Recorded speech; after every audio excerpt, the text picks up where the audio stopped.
الان تموم شد یا ادامه داره؟ نه یه ادامه رو بگیم، ریپورتش هم بزنیم و اینکه اه، آره دیگه میخواستم یه مثال دیگه بزنم راجع به فرموله که گفتم. الان مثلا اینجا، خب اینجا الان دو تا های داریم، درسته؟ تقریبا میشه چی؟ بذار زومش بکنم دو تا های رو. ببین دو تا های داریم، حالت واگرایی هم 32 این الان. 32 رو ضرب در 60 باید بکنیم که اگر اینجا سیگنال سل داده باشه 32 ضرب در 60 تقسیم بر چند 216 میشه همون تایم 8 دقیقه باز. خب تایم 8 دقیقه به دست میاد. ما 5 دقیقه میگیرمش، خب اینجا رو. ببین الان خود همینجا، خب اینجا، خب اینجا داره یه حالت حالا حکوکی ساخته، ولی احتمالا یه فلگی بزنه بعد حالا بیفته پایین در این منطقه و اصلاح تایم 1 ساعته و دیلی اتفاق بیفته. یعنی ما در تایم 5 دقیقه حالا باید برید داخل تریدینگ ویو، مثلا اینجا با زوج کما ببینیم هایا رو در بیاریم. حتی احتیاج هم به کمون نیست، یعنی با تا دوتاهای در میاد که بتونی در تایم 8 دقیقه اون ستاب رو بگیری برای خودت. خب حالا عددهایی هم که روی زوج کما هست، یکیش همین عدده 108 324 54. یه عدد دیگه هم دارم روی زوج کما،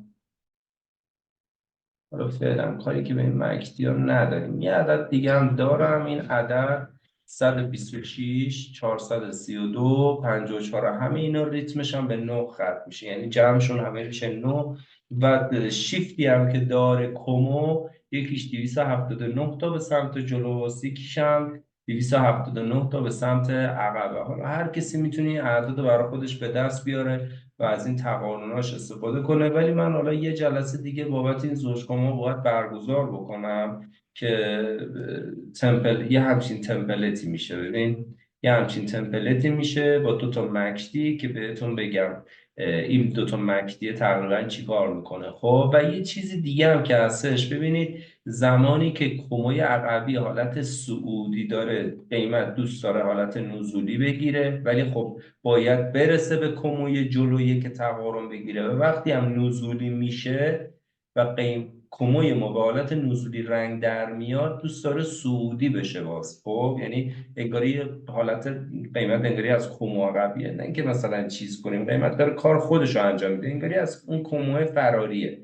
ولی خب یه سری مطالب ریز داره، یک سری نکات ریز داره که انشالله در جلسات بعدی در موردش صحبت میکنم که چی به چیه. ولی همیشه محدود شناسیتون رو در تایم فریم در یک چارت خالی انجام بدید. مثل من قشنگ تایم عذرخواهی میکنم، چارت خالی، نمودارتون هیچی روش نباشه، همینجوری خالی باشه. اون شلوغی مولوغی رو زیاد سعی بکنید برای محدود شناسی استفاده نکنید و در آخر سر اون یه نیم نگاهی بندازید. همین صرف هم به تنهایی نمیتونه به شما چیز بده، سیگنال بده. نزدک هم که به نظرم حالا ها میتونه نزدک دیگه ریزش بده، ولی اینجا هم جای بدی نیست، یعنی قیمت 210 تا بیاد بالا و بعد بیفته پایین.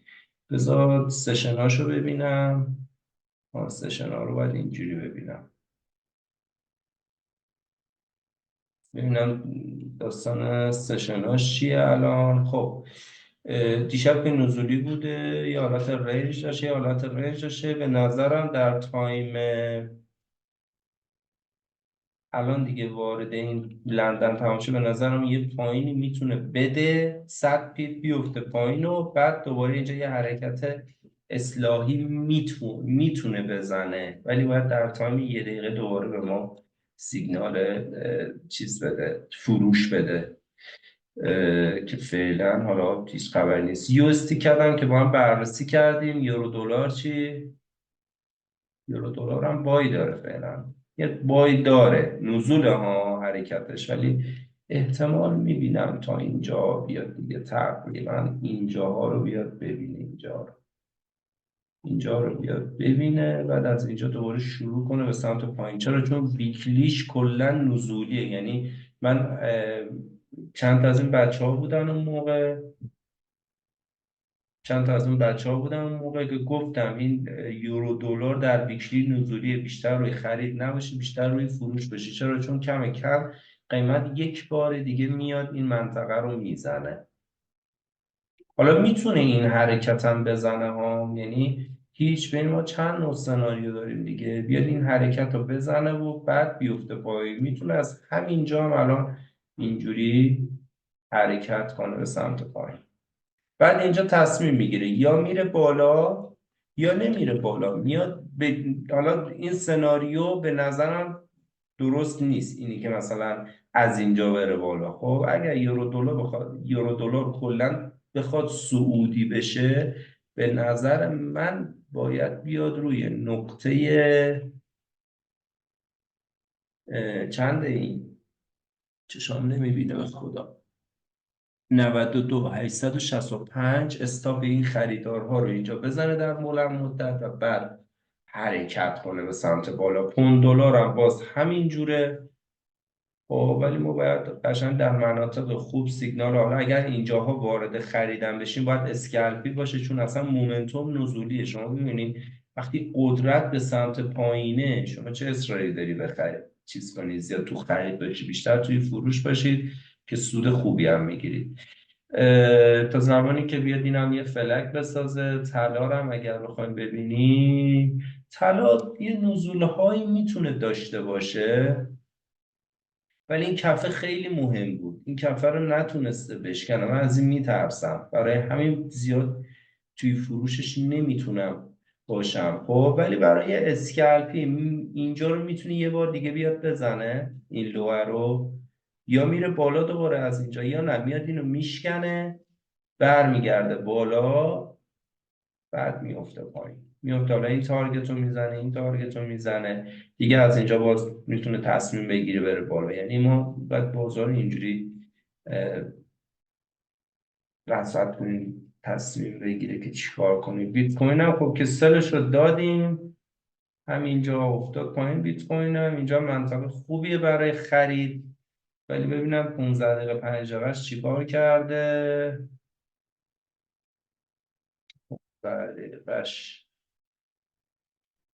میتونه یه خریدی داشته باشه همینجا با یه استاپ زیر این کفه. زیر این کفه میتونه، ولی از اون فلگه میترسم الان حقیقتش. فعلا نه، فعلا میتونه بره بالا اما، ولی من ریسکش یکم برای من زیاده. حداقل این منطقه از همه بهتره، همینجا بهتره، در صورتی که فلگش میتونه فیک بشه. چرا؟ چون اصلا یک دو سه شو آنچنانی نزده. ولی خب استاپ این چیزا هست، این خریدارهای اینجا هم هست، یعنی اینجا پر از نقدینگیه و میتونه بیاد اینجا رو هم حتی بزنه تا این منطقه، تا این منطقه رو هم میتونه بیاد بزنه و از اینجا تصمیم بگیره برگرده بالا یا نه. ولی اون حرکت، چرا؟ چون که اینجا نیاز داره، ببین این یه همچین حرکتی میتونه بزنه، پتانسیلشو داره. چرا؟ چون در هفتگی دیلی حداقل یک نزول خوبم باید انجام بده به نظرم. ولی بیت کوین دیگه، بیت کوین اصلا یه دفعه یه خبری روش میاد و فلان و اینا. خب دیگه اگر چیزی هست، تحلیلی هست، بگید چیز کنیم دیگه، انجام بدیم. داری چیزی ارزی داری؟ جو ارزی یو اس فرانک سوئیس فکر یو کنم اس دی موقعیتش خیلی بالا. چه تایم فرمی؟ یوسی فرانک، خب جای خیلی خوبیه الان. بله جای خیلی خوبیه الان، اینجا منطقه فوق العاده خوبیه. حالا من اینجا دشت شیشیناشون ندارم، باید بندازم. 4 ساعته هم شکونده، 1 ساعته 4 ساعته جان هم شکونده. 4 ساعته 1 ساعته هم شکونده یه چیزایی. پیشو چکونده. 4 ساعته 1 ساعته خب میگه. بین محدوده 86 و 92 اینجا منطقه خیلی خوبیه الان. باید ببرمش در تایم 15 و 5 دقیقه ببینم سیگنال فروش میده. خب سیگنال فروش که بله فلگ رو داده و اینجا اینم داده و اینجا الان فلگ رو زده، خوشگل هم زده، یه ذره مونده بهش بریسا، یعنی بشه اینجا یه فلگ. خب اینجا هم بشه احتمالاً چرا اصلا روند سوده. ببین دو تا فلک ها روی هم دیگه میافتن. منطقه خیلی خوبیه این منطقه. منطقه چند قیمتش 91 55 4. منطقه خیلی خوبیه که قیمت بیاد بزنه.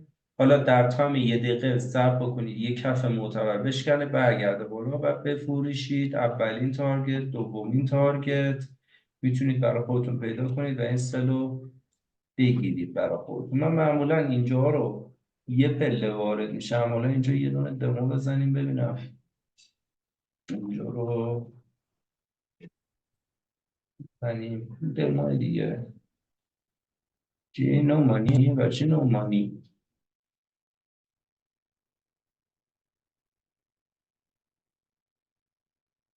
میشه نومانی.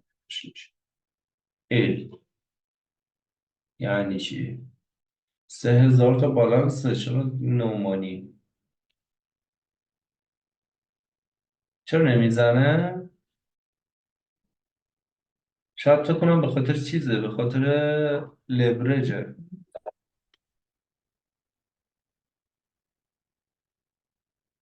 ربط داره مگه لیوریج؟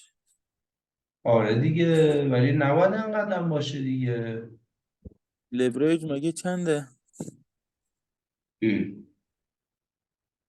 یعنی میگم اون چی؟ سری برای منم باز نمیکرد این نزدک. با 100 و 500 و 900 باز نمیکرد، فقط با 1/10 باز میکرد. آره اون خب چجوریه من؟ نزدک هم جوریه. ربطی به چرا لیوریج اینجا نمیزنه؟ نداره. یعنی چی؟ من فکر کنم به خاطر چیز حسابه، باید حسابش رو عوض کنیم USD. اینجا که نه. من ریکورد رو تمام کنم دیگه برای زوج